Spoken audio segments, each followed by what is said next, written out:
Bonjour à tous. Je voudrais aujourd'hui vous proposer une nouvelle réflexion que j'ai intitulée « La protection spirituelle ». Vous vous souvenez peut-être que j'ai publié dans les livrets électroniques qui sont en ligne sur le site occultismedanger.free.fr, j'ai publié un petit livret sur commencer un combat spirituel après avoir trempé dans l'occultisme de façon plus ou moins forte. Commencer un combat spirituel, voilà comment se présente la couverture de ce livret que vous pourrez télécharger.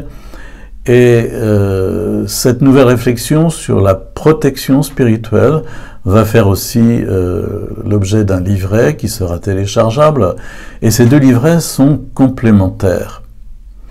Si vous êtes habitué à prier avec des psaumes, ces prières qui sont présentes dans la Bible, il y a souvent un certain vocabulaire qui peut nous frapper. Dieu, mon refuge, Dieu, ma forteresse, Dieu, mon bouclier. Des expressions utilisées habituellement par le priant dans les psaumes. Comment Dieu peut-il être notre refuge, notre bouclier? Comment Dieu peut-il nous protéger des attaques particulières du démon? Ou encore, si ce devait être le cas, de ruses, de rituels maléfiques faits contre nous. Ou encore, pour ceux ou celles qui ont déjà vécu une renonciation à l'occultisme, comment empêcher que nos compromissions personnelles qui sont passées et dépassées maintenant soient encore pour nous source de fragilisation aujourd'hui. La question est souvent posée et donc voici à travers cette vidéo et le livret qui est joint, voici une brève réflexion. Mais tout d'abord, si vous permettrez, je voudrais dire que je souhaite au cours de cette réflexion sortir des recettes de cuisine. Vous savez, ces questions que l'on pose très habituellement, quelle médaille protège le mieux, quel est le saint qu'il faut prier pour telle ou telle circonstance, où puis-je trouver de l'eau bénite et du sel exorcisé, indiquez-moi la neuvaine la plus efficace, etc., etc. Je voudrais sortir des recettes de cuisine. Je propose ce livret pour toutes les personnes qui cherchent à sortir de leur détresse, raison de plus pour aller à l'essentiel et prendre un petit peu de hauteur. Si vous n'êtes pas baptisé, ce livret est aussi pour vous, faites-en votre miel, lisez-le, soyez curieux, mettez-vous en route si le cœur vous en dit. En christianisme, il faut savoir qu'il n'y a pas de contre-magie. Le prêtre exorciste n'est pas un désenvoûteur. Alors, qu'est-ce que c'est que la protection spirituelle et que faut-il faire pour être protégé? La protection, c'est d'abord d'appartenir à Jésus, de se livrer à Jésus du fond du cœur. C'est lui qui nous protège, ainsi que l'Esprit Saint qu'il nous a envoyé. Pour vous, pour moi, l'essentiel, c'est la personne de Jésus, lui qui est le chemin, la vérité et la vie, comme il l'a dit. Pour trouver la protection spirituelle, il nous faut donc nous approcher de Jésus, nous convertir à Jésus. Alors je vais vous donner quelques pistes, si vous voulez bien, pour essayer de comprendre comment faire. La première piste va être celle-ci, c'est de dire nous avons deux défenseurs. Nous avons deux défenseurs importants. Quelque temps avant de livrer sa vie sur la croix, Jésus a promis à ses disciples « Je prierai le Père et il vous donnera un autre paraclet pour qu'il soit avec vous à jamais, l'Esprit de vérité. Je ne vous laisserai pas orphelin, je viendrai vers vous. » Vous avez ces paroles de Jésus dans l'Évangile selon saint Jean, chapitre 14, versets 15 à 18. Jésus y appelle l'Esprit Saint le paraclet, ce qui veut dire le défenseur, ou encore l'avocat, c'est l'un des sens de ce mot paraclet. Il dit aussi que l'Esprit Saint est un autre paraclet, le second, parce que lui, Jésus, est le premier. Jésus qui prend notre défense en nous apportant la bonne nouvelle de l'amour inconditionnel du Père. L'Esprit Saint qui viendra après lui et par lui pour poursuivre dans le monde, grâce à l'Église, l'œuvre de la bonne nouvelle du salut, l'Esprit Saint est cet autre défenseur. Il demeure avec nous, comme Jésus demeurait avec ses disciples. Il est aussi appelé par Jésus l'Esprit de vérité, c'est-à-dire qu'il débusque et libère de tout mensonge. Ainsi, nous avons donc deux défenseurs. Le premier, c'est Jésus. Le second, c'est l'Esprit Saint. Deux avocats de la défense, si vous me permettez cette image. Et c'est donc d'abord sur eux qu'il nous faut nous appuyer, sur eux qu'il faut compter pour être protégés. Premier protecteur, Jésus. Jésus, notre protecteur. Il est d'usage, lorsqu'on est aux prises avec un combat spirituel particulier, de faire une prière de protection. Cette prière de protection, c'est une façon de réclamer au Père du ciel une assistance spéciale en raison des problèmes que nous rencontrons. Fragilisation due aux impacts occultes passés ou obsession par des tentations intérieures ou bien encore attaques diaboliques perturbantes. Cette prière de protection, il faut la faire chaque matin. Ce n'est pas d'abord une formule à réciter, c'est d'abord un esprit à intérioriser. Car l'assistance dont nous avons besoin, nous la trouvons en nous plaçant sous la protection du sang que Jésus a versé pour nous sur la croix. Donc dès le matin, parce que la journée est devant nous et que c'est là que nous rencontrerons les pots de banane, dès le matin, dans une attitude de foi, je me place moi-même, ma famille, mes biens, sous la protection du précieux sang que Jésus a versé pour moi, pour nous, par amour. Et je prends ce sang de Jésus comme une sorte de bouclier protecteur pour me protéger des impacts dus à ses manœuvres. Et je dis à Jésus, je me place moi-même, ma famille, mes biens, mon travail, sous la protection du précieux sang que tu as versé pour moi sur la croix. Vous voyez, ce n'est pas compliqué, c'est rapide, mais c'est important de le faire consciemment et avec foi. Et en toutes circonstances, j'allais dire, aujourd'hui le monde est tellement marqué par toutes sortes de pièges et de difficultés que toute personne devrait ainsi demander une assistance particulière. Cette prière de protection, c'est aussi une façon de mettre en œuvre notre baptême, de faire appel à notre baptême.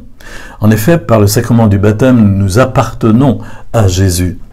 Alors il est bon de pouvoir dire et redire dans notre prière personnelle « Jésus, je t'appartiens » et de le confesser à haute voix, de façon à prendre une ferme position devant les puissances des ténèbres. Je proclame que j'appartiens à Jésus seul, de par mon baptême. Vous direz, oui, mais je ne suis pas baptisé. Eh bien, réfléchissez et puis continuez à écoutez ce que j'ai à vous dire et après cela, essayez de réfléchir comment vous pouvez, depuis le fond de votre cœur, vous adresser à Jésus pour le moment tel que vous êtes. Vous savez que les trois sacrements de l'initiation chrétienne, c'est le baptême, deuxièmement la confirmation et troisièmement l'Eucharistie. Et en ce qui concerne ce dernier sacrement, par la communion eucharistique, nous ne faisons plus qu'un avec Jésus. Il nous dit lui-même dans l'Évangile selon saint Jean que la communion eucharistique nous fait demeurer en lui et nous-mêmes en lui, l'un en l'autre. Évidemment, on ne communie pas d'abord pour être protégé, ce serait instrumentaliser la communion eucharistique. Cependant, il faut affirmer que la communion eucharistique, c'est la plus haute protection dont nous puissions bénéficier. Hiérarchiquement parlant, c'est la plus haute protection dont nous puissions bénéficier. Jésus dit, en vérité, je vous le dis, si vous ne mangez pas la chair du Fils de l'homme, si vous ne buvez pas son sang, vous n'aurez pas la vie en vous. Qui mange ma chair et boit mon sang a la vie éternelle et je le ressusciterai au dernier jour. Car ma chair est vraiment une nourriture, mon sang vraiment une boisson. Qui mange ma chair et boit mon sang demeure en moi et moi je demeure en lui. Vous avez ces paroles de Jésus dans l'Évangile selon saint Jean au chapitre 6, verset 53. Saint Augustin, qui fut évêque en Afrique au VIe siècle, écrit dans ses confessions, où il raconte comment il s'est converti, que la communion à Jésus est la nourriture des forts, en particulier la communion eucharistique. Je le cite, « J'ai découvert que j'étais loin de toi, dans le pays de l'exil et de la dissemblance, et il me semblait que j'entendais ta voix venant du ciel. Je suis la nourriture des forts. Grandis et tu me mangeras.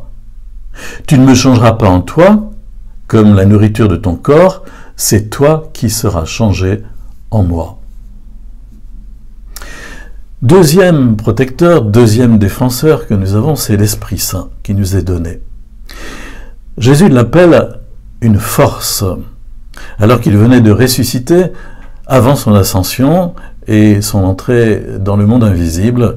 Jésus dit à ses disciples, « Vous allez recevoir une force, celle de l'Esprit Saint qui descendra sur vous, vous serez alors mes témoins. » Dans les Actes des Apôtres, chapitre 1, verset 8. Et cette parole se réalisa peu de temps après, lors de la Pentecôte. Il annonçait ainsi la présence de celui qui demeure en permanence auprès de nous et en nous, l'Esprit Saint. Et Jésus dit, vous le connaissez parce qu'il demeure auprès de vous et qu'il est en vous. Jean 15, 17. Donc nous ne sommes pas seuls. Nous sommes habités de l'intérieur par l'Esprit de Dieu. Il est la force du chrétien et du baptisé. Pas de combat spirituel ni de protection sans sa présence. Alors, appelons l'Esprit Saint. Il est important de prendre conscience de cette présence de l'Esprit Saint en nous. Il nous fortifie, il est notre force, il nous conduit, il est notre guide, il nous rend saints de la sainteté divine, il nous équipe de dons spirituels gratuits, les charismes. Chaque matin, nous pouvons nous abandonner à sa présence en lui demandant de nous guider tout au long de la journée qui va se dérouler.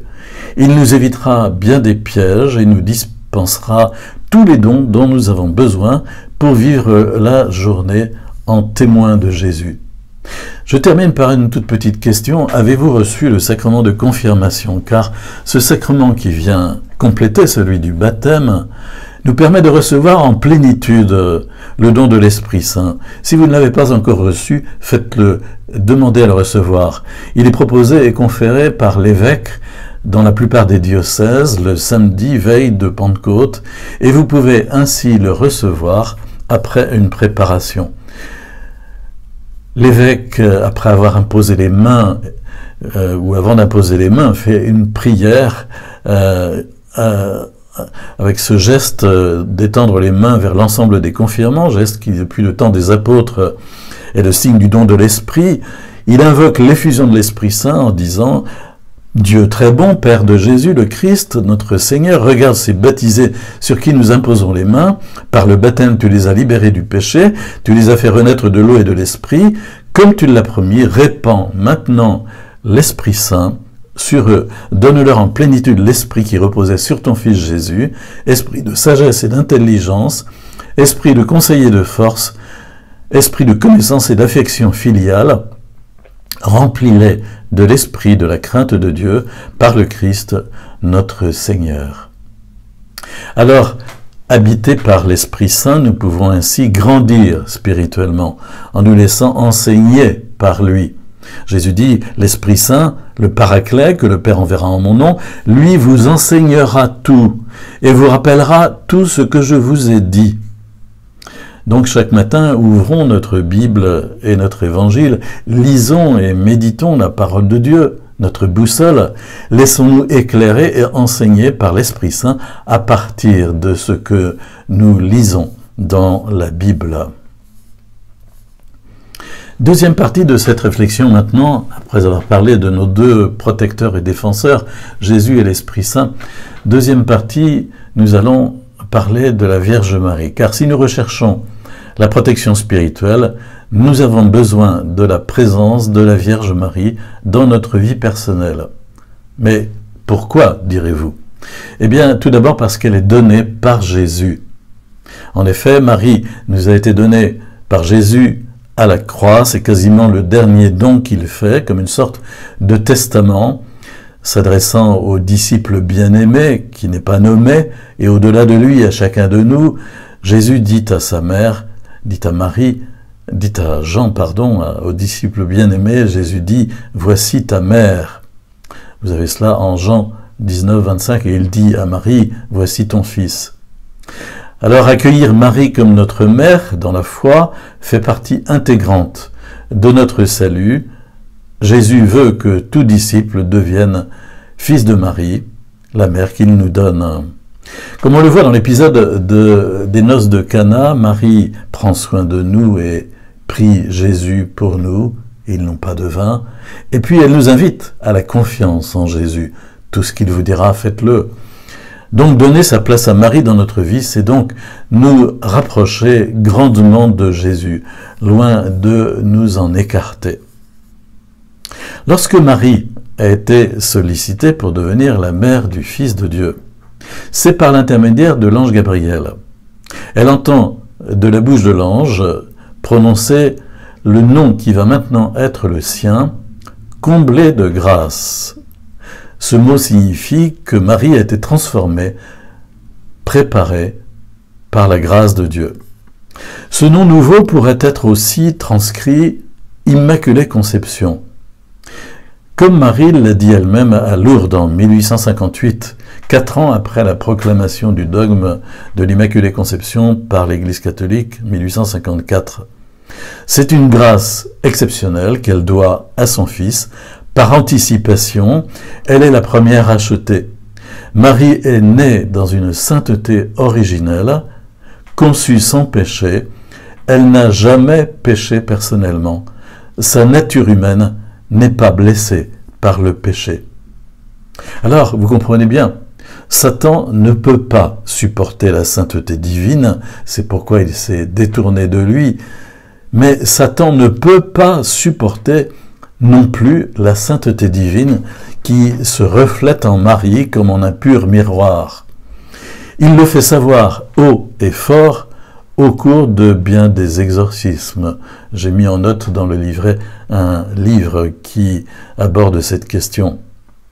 Accueillir la Vierge Marie dans sa vie personnelle, pardonnez-moi cette expression, mais c'est savonner la planche au démon. À partir de ce moment-là, il est obligé de s'éloigner. Il ne peut plus faire comme auparavant. Oui, la Vierge Marie est l'Immaculée, sa descendance, Jésus, écrase la tête du serpent.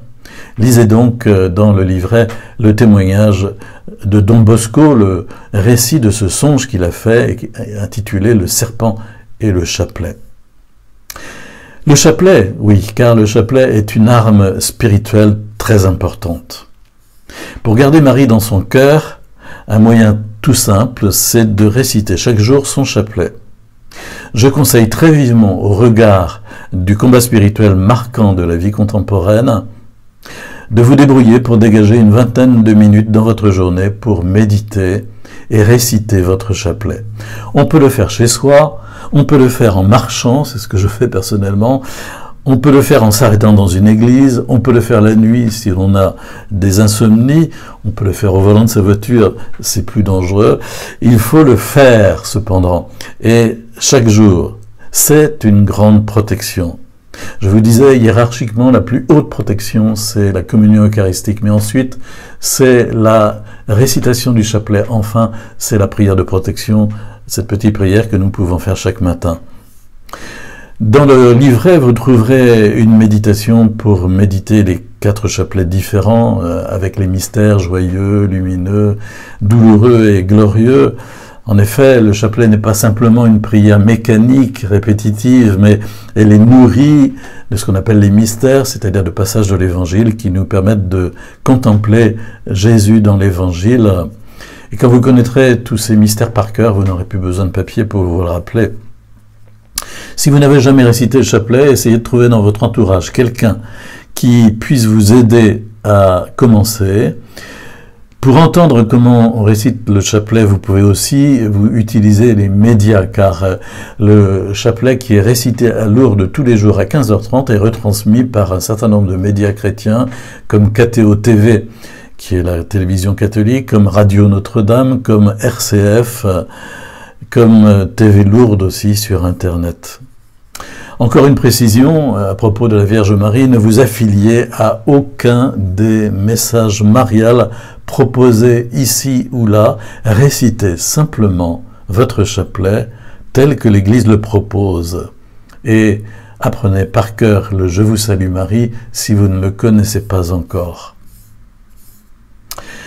Troisième partie de notre réflexion maintenant, c'est vivre dans la lumière de Dieu. Dans la première partie, j'ai attiré votre attention sur la présence de Jésus, celle de l'Esprit Saint, qui sont nos deux défenseurs. Dans la seconde partie, je vous ai dit, Jésus nous a donné Marie comme notre mère. Prenez-la et demandez-lui de vous protéger. Troisième partie, je voudrais dire, il nous faut vivre dans la lumière de Dieu, il nous faut collaborer à l'œuvre de Dieu. Ce serait une illusion de penser pouvoir bénéficier de la protection de la protection divine sans y collaborer. Il est donc urgent de travailler à notre conversion et poursuivre Jésus sur ce chemin. Il nous donne premièrement sa parole et deuxièmement le pardon. Premièrement la parole, les paroles dans l'Évangile, car pour recevoir la lumière qui vient de Dieu, il nous faut boire à la source, accueillir et méditer sans cesse les paroles de Jésus. « Je suis la lumière du monde », nous dit-il. Mais vous direz, qu'est-ce que ça a à voir avec la protection spirituelle? Eh bien, en fait, le mal et les ténèbres auront d'autant moins d'emprise sur nous que nous serons habités de l'intérieur par la lumière divine. Celui qui me suit, dit Jésus, ne marchera pas dans les ténèbres, mais il aura la lumière de la vie. Alors, lire chaque jour sa Bible, en particulier les évangiles, c'est ouvrir son cœur à la semence de la parole divine. Et si nous y sommes attentifs, alors elle s'enracine intérieurement, grandit et donne du fruit en transformant nos vies. Cela se fait petit à petit et la croissance nous permet d'aboutir à cette maturité spirituelle qui nous fait tant défaut. C'est si vrai que Jésus va souligner dans la parabole du semeur le travail insidieux du démon qui cherche à tout prix à ôter, à arracher, à avorter la parole de nos cœurs. Jésus dit, le grain tombé au bord du chemin, car vous savez, il dit, le grain peut tomber au bord du chemin, il peut tomber dans un endroit pierreux, il peut tomber au milieu des ronces, des épines, mais il peut tomber dans la bonne terre. Et la première catégorie, le grain tombé au bord du chemin, ce sont ceux qui ont entendu la parole, puis vient le diable qui enlève la parole de leur cœur, de peur qu'ils ne croient et ne soient sauvés. Jésus met le doigt sur l'action insidieuse du démon qui cherche à avorter la parole de nos cœurs. Donc gardons-la jalousement en nos cœurs. Elle nous mène éternellement en Dieu. Jésus dit, en vérité, je vous le dis, si quelqu'un garde ma parole, il ne verra jamais la mort. Gardons-la. Elle est à notre disposition. Déjà dans le livre du Deutéronome, au chapitre 30, nous trouvons cette parole. La parole est tout près de toi. Elle est dans ta bouche, dans ton cœur et dans tes mains pour que tu la mettes en pratique. La bouche, le cœur, les mains. La bouche, car nous avons à lire tout haut la parole de Dieu, quelquefois, c'est important. Le cœur, parce que précisément en la lisant et en la répétant, nous la laissons demeurer dans notre cœur et nous l'apprenons par cœur. Et puis les mains, parce qu'elle vient transformer nos comportements et rendre nos actions conformes à la volonté de Dieu. N'oublions pas ce que Jésus a dit à la fin des chapitres 5, 6 et 7 de l'Évangile selon saint Matthieu, où il y a l'essentiel de sa catéchèse. Jésus dit « Celui qui écoute mes paroles et les met en pratique ressemble à quelqu'un qui a construit sa maison sur le roc. » Voilà, la pluie est tombée, les vents ont soufflé, les torrents sont venus. Les vents se sont déchaînés contre cette maison, mais elle ne s'est pas écroulée parce qu'elle avait été fondée sur le roc des paroles mises en pratique. Donc voilà une maison, voilà une vie bien protégée. Comprenez pourquoi la parole de Dieu, c'est important pour la protection spirituelle. Et puis, deuxièmement, le pardon des péchés. En effet, pour vivre une vie dans la lumière de Dieu, il est important de lutter contre toute duplicité et de vivre la béatitude donnée par Jésus. Heureux les cœurs purs, ils verront Dieu. Alors, dans ce type de réflexion, voici deux secours essentiels, l'attitude de repentance et puis le sacrement de réconciliation. L'attitude de repentance qui consiste à dire souvent au Seigneur, Seigneur, je te demande pardon d'avoir péché contre toi. De reprendre par exemple le psaume 50, Pitié pour moi, mon Dieu, dans ton amour, selon ta grande miséricorde, efface mon péché. Lave-moi tout entier de ma faute, purifie-moi de mon offense. Ou bien d'utiliser la prière de contrition, qui est une prière classique dans l'Église catholique, qui façonne aussi en nous une juste expression du repentir. Mon Dieu, j'ai un très grand regret de t'avoir offensé, parce que tu es infiniment bon, et que le péché te déplaît, je prends la ferme résolution, avec le secours de ta grâce, de ne plus t'offenser et de faire pénitence.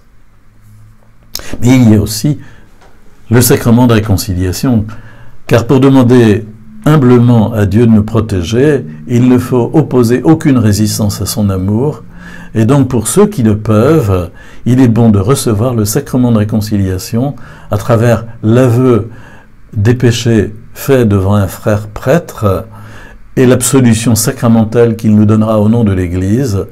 Ainsi, nous serons en état de grâce, pleinement purifiés de tout péché confessé. Le baptême, c'est le premier sacrement par lequel nous sommes libérés du péché, libérés d'une vie vécue loin de Dieu. Le baptême nous donne de devenir une création nouvelle.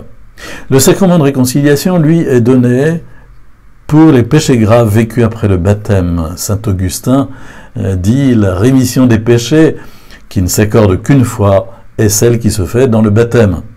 L'autre s'octroie durant toute cette vie, pendant qu'on récite l'oraison dominicale, le Notre Père, où l'on dit « Pardonne-nous nos offenses, comme nous pardonnons à ceux qui nous ont offensés. » Et Augustin dit « C'est en vue de cette dernière que nous disons « Pardonnez-nous nos offenses. » Concluons maintenant cette réflexion pour dire que, au fond, la protection spirituelle qui nous est accordée est généreuse de la part de Dieu. Vous avez sûrement remarqué que dans la prière du Notre Père, puisque nous en parlions à l'instant, nous commençons par dire « Père », nous nous tournons vers le Père, et ce n'est que tout à fait à la fin que nous lui dirons « Délivre-nous du mal » avec un M majuscule, du mauvais.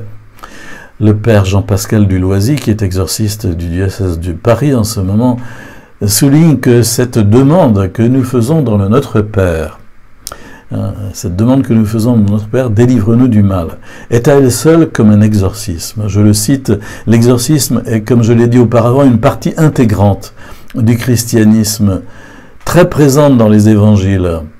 Toute l'Église pratique en fait l'exorcisme. Le Notre Père est un exorcisme que tous les prêtres exercent.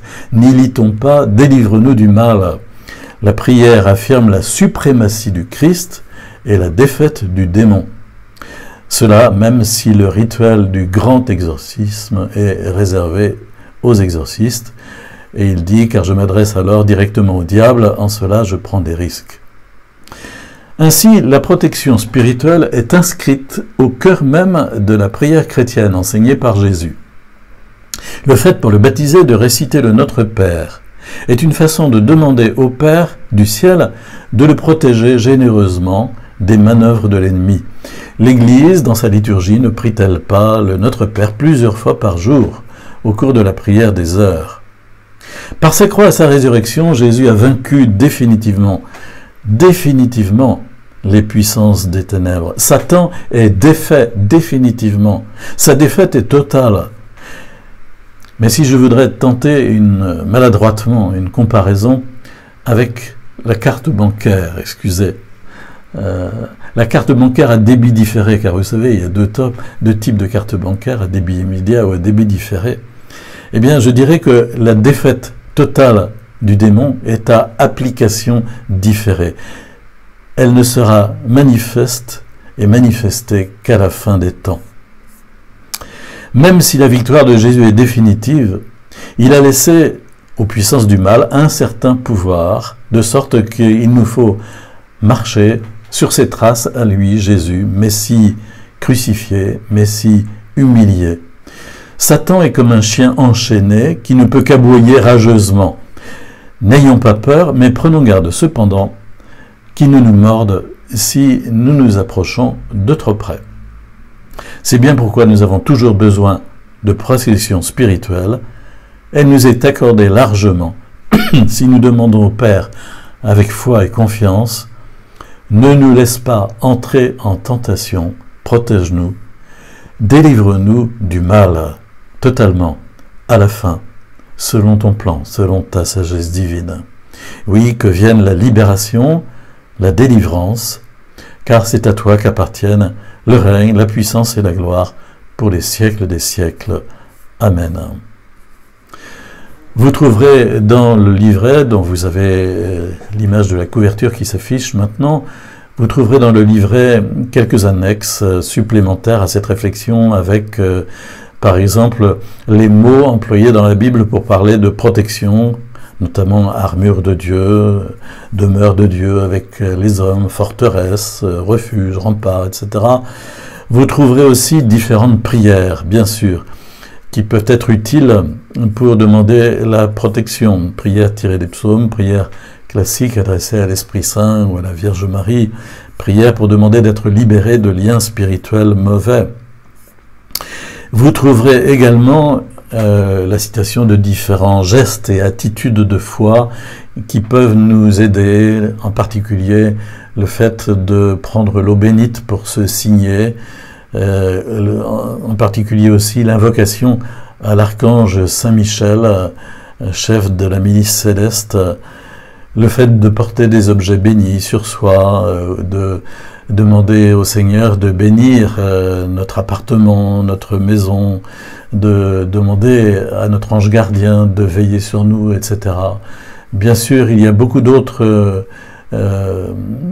petites choses à faire, et à faire avec foi. Ce sont des sacramentaux, hein, et non pas des sacrements. Mais vous avez bien compris que dans cette réflexion que j'ai voulu faire aujourd'hui et vous transmettre, je désirais prendre de la hauteur et essayer de fonder ces petites pratiques que nous pouvons avoir sur la perspective plus large qui est celle des dons qui nous sont faits par Dieu lui-même, à savoir son Fils Jésus, notre protecteur, l'Esprit Saint, notre défenseur, la Vierge Marie, notre mère, et puis le combat spirituel pour demeurer dans la lumière de Dieu à travers l'attitude de repentance et le pardon des péchés. À bientôt pour d'autres réflexions.